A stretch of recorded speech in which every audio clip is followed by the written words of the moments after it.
Good morning, good afternoon, good evening, and good night. Welcome to the Fly With Us podcast. This podcast is bringing the art of conversation, self-love, self-care, mental health care and protection, life lessons, love lessons, and everything in between. Today we are joined by a special guest, Mr. MC Picket. I'm Lady Bounce, and I'd like to say welcome to the show.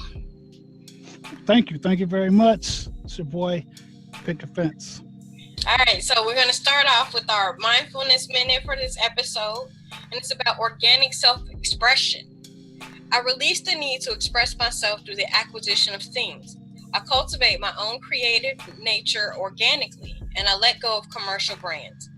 Consumer cultures do not do moderation very well. In a consumer culture, moderation, or God forbid, asceticism, can only be viewed as a form of death. In a consumer culture, to buy things and display them is an expression of identity. Not to consume is to be no one. These societies now devouring the world cannot stand still even for a moment. The most heretical thing that one can do in such a culture is to express oneself organically without a branded identity. Entering a higher state of consciousness can be as simple as breathing more deeply over an extended period of time. Today, try some deep breathing. Add some music if it helps. Preferably, this should be music without a lot of lyrics. When you feel yourself beginning to let go of ordinary awareness, you may work on a specific problem through artwork or musical composition. Go ahead and express your creative self, even if it makes you uncomfortable. You may find a hidden guide there in the creative space, waiting to guide you into a more peaceful way of life. So talk to us a little bit about your... Dope. That was dope. Okay. Yeah. I'll be trying. So talk to us a little bit about your organic self-expression. What is that? Well, I'm a recording artist. I'm an MC. I don't like to call myself a rapper. I'm not just a rapper, excuse me. I like to think of myself as an audio video artist. I like to bring a full spectrum. I like to paint pictures with the music, and then, if at all possible, have a visual that goes with that music. So where does your creative process start? So do you start with the video part?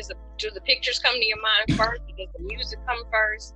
Well, being in the field of hip hop, mine usually starts at digging.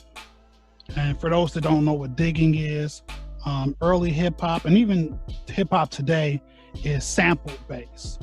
I'm a big digger. I don't consider myself a producer because I don't chop up the beats. I have producers do that, but I always do the digging for my songs, and that's the organic process. The old school process that I like to do is actually going to the record store, thumbing through old records, and then once you get those old records, take them home, just sit down and just listen to the records as they are. And as you listen to those records, you'll hear little pieces that you might want to use. Sometimes it's the music itself. Sometimes it may be a conversation on the record. It might be just horns from a song or just drums for a song. I also dig through cartoons. I dig through TV shows, especially from the era that I grew up in, especially animated shows from the era that I grew up in and before my time. TV shows that I watched growing up, just getting those little pieces. And the process after that, I usually have my man Cooley or Kuda Mac. And before them, I had my brother Stefano, God bless the dead. I would take those little pieces, give it to them, and let them make the gumbo. Put all those things together, and then they would format it so that I can put my verses in where they needed to be throughout the song. Okay. So this gumbo, as you call it, how do you, are you in the studio with them when they're doing this? And if you're not in the studio, how do they know how to make it just right?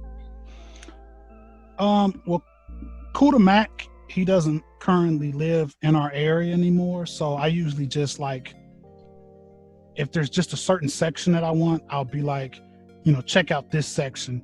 And then I'll just let him go to work with that section. Okay. With Cooley, I'm usually there with him. And even before he chops up the piece that I want, we'll do like I initially did and just listen to the whole piece of the music. Now for the clips of audio clips of vocals and stuff like that, he'll just go ahead and cut those out. But if it's like music, we usually listen to the song together, the whole thing. And he, like my brother Stefano, he knows what I should be on or what kind of music is going to bring out my vocals the best. So I don't, I let Kuda do his thing, and I basically let Cooley do his thing. But Cooley, like I said, he wants to hear the whole song in full too.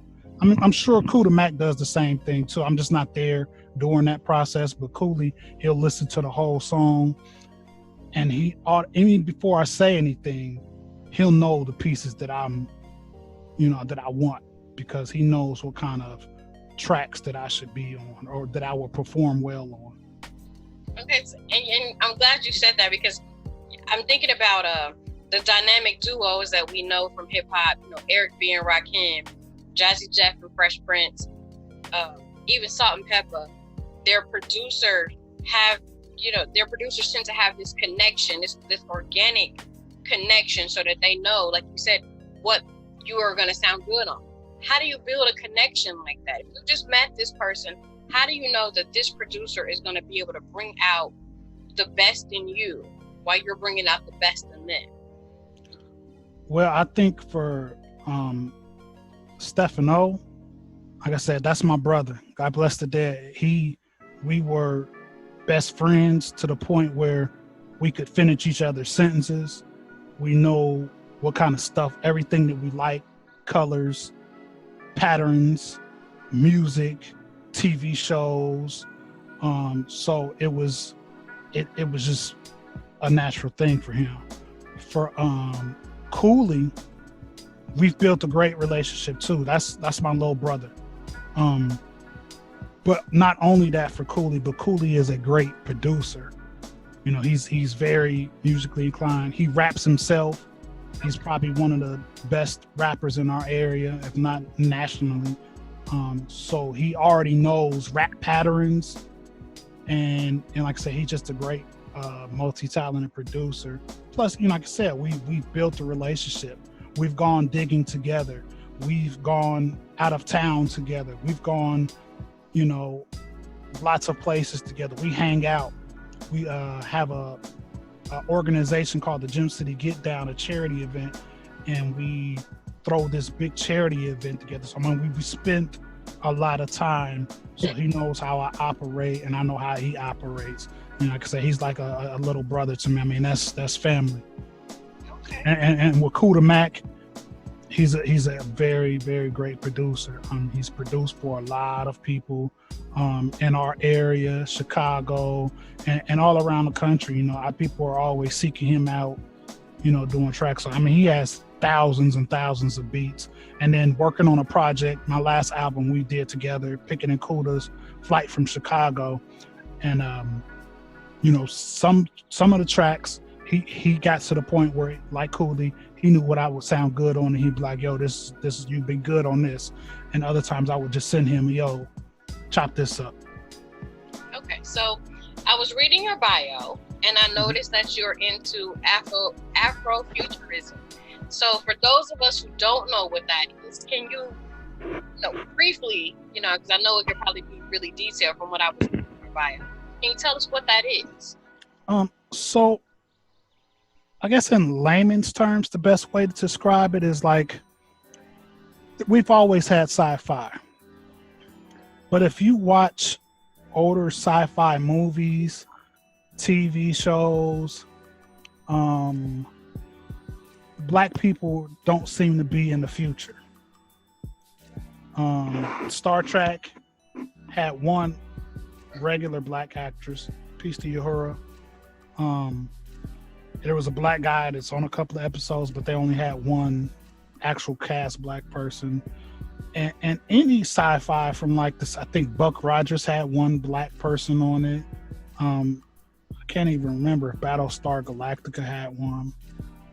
So what Afrofuturism is a reimagining of sci-fi, space, and things of that nature, and making sure that we're in the narrative. And it covers a large range, not just sci-fi movies and television, but comic books, music. I would say call it music theater is what I would call it. Because when you think of some of the artists that we consider in Afrofuturism, of course you think of George Clinton, Parliament with the mothership and all the flamboyant space gear that they wore on stage. The father, as far as music, we consider Sun Ra the father of that movie, as far as music. Okay. He had a real comedic theme in his music, his wardrobe. He had a real community in his lifestyle. The band members all lived together. They all studied comedic science and all types of hieroglyphics and futuristic theories together. And the performances were just wild and just super entertaining. Now, as far as literature, I think most of my Afrofuturism peers would say that W.E. Du Bois would be the father of it when it comes to literature, because he was writing sci-fi pieces way back in the day. So far as literature, I would say that. And then not too far from separated from us, of course, you have Delaney and you have Octavia Butler. And so that, you know, it's a accumulation of Afrocentric lifestyle combined with sci-fi. Okay. So you gave us some names to look for, and if y'all caught those names, go and look those people up. They're on Facebook, I'm sure, and Instagram. Everybody's on social media. Definitely. Right. So I saw, speaking of social media, I saw that you had a celebration, if you will, for the 20th anniversary of your Who Are Is album. Word. So after listening to that, it was a little, it gave me Busta Rhymes, ODB, just this wild MC kind of guy. So talk to us about like the inspiration for that album and why that title. The title, I have always, I guess, talked in what most people would call broken English. I spell in broken English, sometimes in hieroglyphics of my own, not of actual hieroglyphics of ancient Kemet, but like even when I'm writing, sometimes instead of writing a word, I'll write a picture. I draw a doodle in a verse. So it was just like broken English. Instead of saying who I am, who are is, like just putting me a more emphasis of not, you can't single me down to put me in a box, or like who we, like you would say who we are, or I would say who are you, or who are you.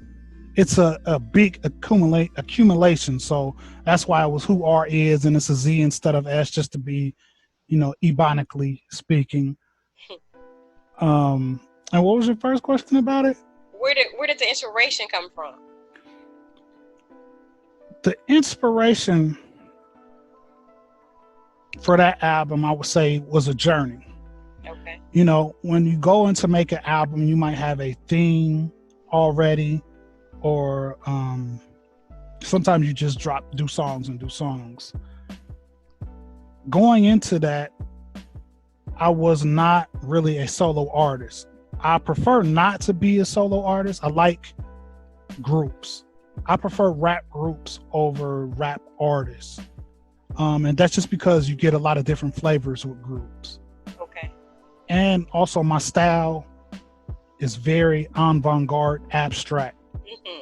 And I know a lot of times it can be too much for some consumers.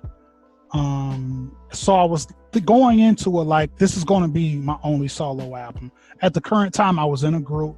Shout out to the Watchmen, 13th Floor, Silent Assassin, Phase Out of Lion, and Aboriginal. And everybody had their own style. But I was going into it, and I've been talking about each song separately in a series. You could check me out on Facebook, /Team Picket, breaking down these songs. But collectively, I was going into it like, this is going to be my first and only solo album. And also it was an experiment, because my brother Stefano, God bless the dead, he always liked to watch him. He liked to watch him. He always liked me. Like I said, we're family, but he liked to watch him as a group. He thought we all had skills lyrically, but the production wasn't where it needed to be. So he was like, you need to do a solo project, even though you don't like being a solo artist, just to kind of show an example of where the production needs to be, where the beats, the packaging, and the sound quality in a whole. So that's what I went into it, doing it with that in mind. So you talk about, collabos, and there are a lot of collabos on that album from your Watchmen and your Cosmic Souls collective. How do you pick who goes on which song? Like, how do you listen to a beat and go, this is a song for 13th Floor, or this is a song for Silent Assassin? How do you decide who goes where? Sometimes it's easy. And sometimes I kind of, just listening to the beat, Stefano would be like, yo, put so-and-so on this or so-and-so on that. And so, on some of the songs on that actual album, it was just a matter of fact of who was there. Okay. Because I was telling everybody, hey, my man Stefano is coming down. He's going to be here for a few days. I think they were here for between 3 and 5 days they were here. We had me and my lady friend, we had just had a baby. It was a half a double. It was huge. We had a lot of space. So I was telling people to come through. Hey, when can you come over? When you come over, my man's gonna be here this amount of time. And then he would play beats. And sometimes he would be like, yo, I got something for that, or I want to get on that song. And people were right there writing their verses to the beats he would play. Okay. Yeah, I think I saw you post on your Instagram some pictures from the recording of that session, and it really looked like a family reunion if only your cousins came. If only your male cousins came to the party. That's what those pictures kind of remind me of. So, speaking of that album, it's 20 years later. Why re-release it? Why do you think the world needs to hear that particular album again? One, I think I said a lot of stuff that is relevant of today. There are a lot of joints that the music doesn't sound dated. And also it was just like, it was the anniversary, and I know, it was right as the internet was kind of like really taking off for people, especially urban culture people. And during that time, a lot of, I would say that there were no smartphones back then. So everybody wasn't on the internet. Heads were on the internet, but a lot of younger generation have not been on the internet. Every house didn't have a computer. I don't even think that we had a computer in our home at the time I recorded that album. So, I wanted to, that was one reason. Another reason is, how every city is when it comes to the rap community, hip hop community, whatever you want to call it. These people make these lists, and people say stuff about longevity, and people say stuff about who's the hottest and whatever. I re-released it because, like I said, the second reason, because I wanted to show that longevity is definitely there for me. Longevity, I am the crown bearer.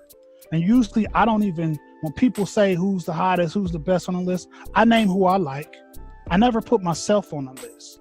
And this year, I decided I'm not doing that anymore. Because I know I'm the crown bearer.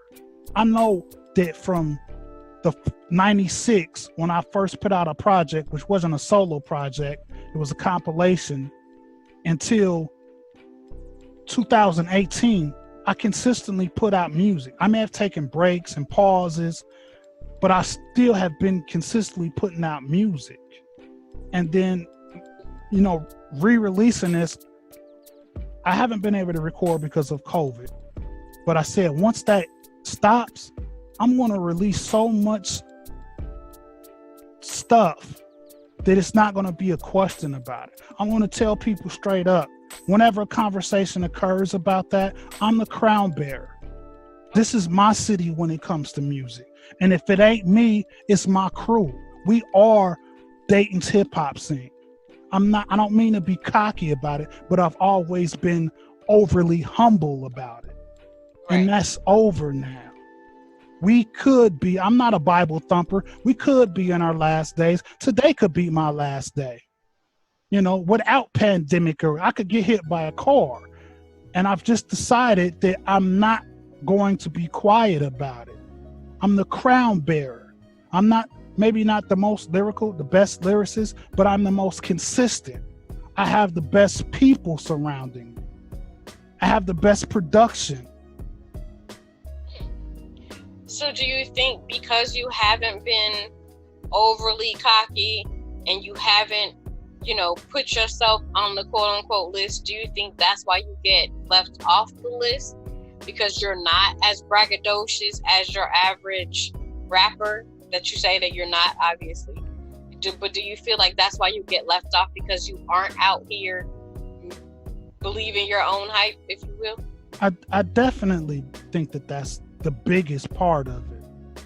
It's definitely the biggest part of it. And one thing that I will always be thankful for is that my little brothers, Cooley and Beezus, they knew about me before. They came to me in a time where I was just like, I'm not doing music or anything anymore. I just wasn't concerned about it. I didn't like what I was hearing. I didn't have access to, record. I mean, Stefano was still here at the time, but we were so far away that it wasn't like we can be really consistent as we needed to be in music. I think during that time, he was living out the country, actually. So we couldn't be consistent on record. And I just was like, whatever about it. And they approached me like, yo, we know your music, and we know your music from back in the day. And we feel like, you are authentic. And it still, after they came to me, still took a couple of years before I released something. I think I hooked up about 2010, and I went out of the country and did some work with Stefano and released a project in 2012. So that was 2 years, and I did that project. And then I didn't do a project with them until 2015. I think I finally got, and these dudes were on me. That's why I loved them. They were on me. Hey, don't be a B. Don't, hey, you ain't doing nothing. Hey, you got to pull your weight. Hey, you need to be doing stuff. I mean, they be on me so hard. Sometimes I go over to the crib and I leave. And then they call me, hey man, we sorry, blah, blah. I'm like, no, I needed that. And then what I started, like I said, before 2015, 2014, I would go over there and I would just like do one verse because I was trying to get my feet wet. Right. And they would let me know, okay, you did a verse. What's that? And I took that. I ate that. I even talked about it on the songs. Like, they talking about trading me. This game, I'm going to score 63. Shout out to friends that hold you accountable. Yes, that's what people need. A lot of people have yes men. I have, it's time to work, man. And that's why I said I'll always be indebted to them, because now I'm ready. Like I said, because of COVID, we're not recording right now, but I have an album written already. And then, and I'm currently writing on a new project, because the album I have written is with another producer. Shout out to Blue Buttons in South Africa. I just have to record that when we're able to, and I'm already just, usually I like to write after I have the production, but now I'm doing this thing now where I'm just trying to write. So we can get back and chop it up. I'm ready, because like I said, I'm not taking that anymore. I'm the crown bearer. TBR Lodge, that's my crew, and we the greatest. It's just what it is. I like that. So from listening to you as we get ready to wrap up this whole interview, first of all, you have to come back, because I still have like a whole list of questions and stuff that I need to know for my own self. Oh. So first, let me ask you, do you commit to coming back to doing a part 2 of this interview? Definitely. Okay. So as we wrap this up, with the many hats that you wear, what do you do for self-care? Well, the biggest thing that I like to do for self-care is walking meditation. I love walking, whether it be through a city, trails, track. Mostly I do it on a track. It allows me to not only get exercise, but it allows me to be at thought with myself. And I can calm myself down, or I can think of pieces of songs, or I can just think on a subject and create my own philosophy on any particular subject. I'm with myself, and I'm breathing. I'm doing deep breathing. I'm not just strolling. I'm walking. I'm walking real fast, and I'm doing deep breathing, and I'm with myself and my thoughts. So walking meditation is my biggest thing for self-care. Okay, so this week, our self-care assignment is to get in a meditative walk, even if it's just 10 minutes, 5 minutes, with some music. Yes. So as directed by our special guest, MC Picket. So I don't know if you've seen our show before, but if you've seen the shows with me and the poet, A. Slate, the spoken word artist, this is her favorite part of the show. And she I like this part. Brain science. Yes. All right. So our brain science this week talks about music therapy. Have you ever felt chills when listening to music? According to a study by Nussbaum and Sylvia in 2010, over 90% of us have. How powerful the effects of music, though, depends on your personality. People who are high in one of the 5 personality dimensions called openness to experience are likely to feel the most chills when listening to music. A Stanford study shows that music engages areas of the brain which are involved in paying attention, making predictions, and updating events in our memory. Much like expert technical skills, mastery in arts and humanities is closely correlated to a greater understanding of language and its components. In an article from neuroscience researchers, found evidence that musical experience strengthens many of the same aspects of the brain function that are impaired in individuals with language and learning difficulties, such as the neural timing precision, which allows differentiation between speech and syllables. Researchers from Ohio State University's Wexner Medical Center looked at how different types of music and silence were processed in the brains of 21 people with epilepsy. Whether listening to classical music or jazz, all of the participants had much higher levels of brainwave activity when listening to music. The study also found brainwave activity in the epilepsy patients tended to synchronize more with the music, especially in the temporal lobe. So when I read that, what I get out of that is what Nas said in one of his most famous songs, "Save the music. Music education equals brain power. You cannot have an education in a school, and you can't call it education if you're leaving out music and art, if you're leaving out that creative expression." Definitely. So, as an educator myself, I see the effects of music and art being taken out of schools. We got to find a way to get a better balance. I don't know if that's managing the educational spending better so that these things are not taken out, but we have to give our kids a creative outlet. We got to give them a chance. Without a doubt. Right. We got to give them a chance to explore those creative expressions. Definitely. So, MC Picket Fence, tell us where to find you. You can find me on Facebook, facebook.com/Team Picket. You can also, if you want to just see what I see, you can follow me on Instagram. I probably won't follow you back. No disrespect, but I'm just out there trying to show you what I'm seeing. And that's at MC Pick Fence. I'm on YouTube. Just, Google me. MC Picket Fence, or you could just put in Picket Fence. You can cop my music and other merch at picketfence1.bandcamp.com. I like it. And if you like what you hear from us and from Picket Fence, you can always find us on YouTube, SoundCloud, Instagram, Facebook, and wherever you get your favorite podcasts. You can always email us at flywithusla@gmail.com.